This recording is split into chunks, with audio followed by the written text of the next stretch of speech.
های ابد روز شد حال هم یه اولی را نرفتی.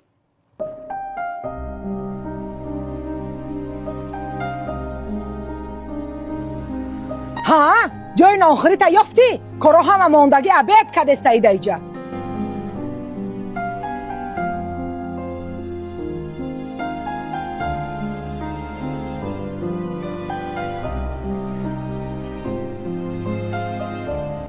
اشخاله قطعی نه لذت داره نه مزه داره که باری نه به هنر یا دختری به هنر آوردین ده حولی ما سر دادین اوقات کرده هم نمیتونه.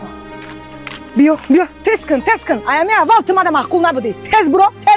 تست کن بگی گودک پودکتا برو تست کنه بری.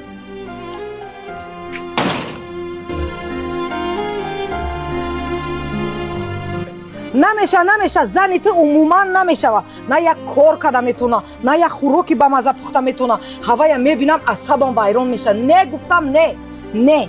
اوچا جون یاد میگیره صبر کنید همش خوب میشود. اوچا خونه من ده دیگه زنی تو در راه نیست. تمام در کار نیست. اوچا ما اوشم دویده قفای زن ترا وقت